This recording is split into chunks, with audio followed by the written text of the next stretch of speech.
Hello, good morning. So ano po ba ang messages ni God today from us or for us in Mass? Okay, number one, grace or biyaya ng Diyos is always available but we must ask for it. So, kailangan pa talaga kung humingi pa tayo ng biyaya ng Diyos, talagang huwag tayong mahiya na i-ask po yon from Him.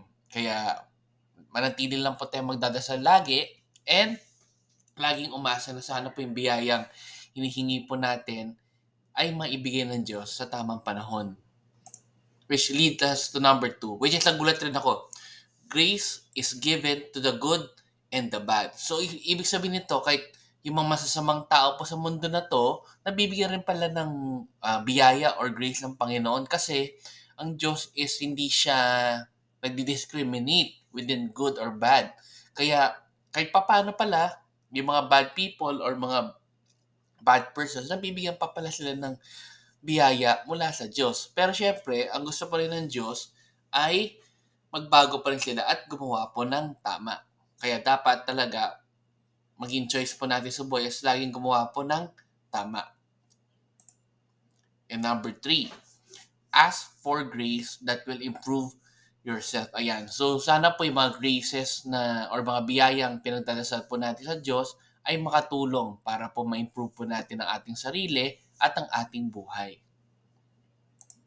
And lastly, allow grace for us to grow to what God intended us to be. So, ang pagdasal rin po natin at sana ang mahiling po natin ng mga grace ay para matulungan po tayo na maging kung sino man ang plano ng Diyos na maging tayo.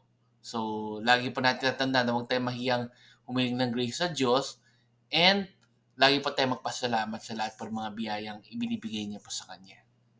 Okay? So, hopefully, may natutunan kayo today and then let's end again with a simple prayer. In the name of the Father, and of the Son, and of the Spirit. Amen. Lord, sana po yung mga biyayang hinihingi namin sa inyo or mga graces na pinagdadasal po namin sa inyo ay magkatotoo po, Lord, for the betterment of our lives and our families. Amen. In the Father, Son, and the Spirit. Amen. So good morning po ulit. Have a great day and let's end again with a simple Thanksgiving prayer. Daily thank you prayer.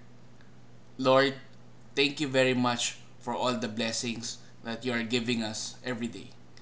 Thank you for our food, safety, security, guidance, and all your blessings. Please avoid us getting sick from all illnesses and forgive us for all our sins. Lord, I pray that all our hopes and dreams will come true in your own time. Again, Lord, thank you for all the blessings that you have given us. Amen.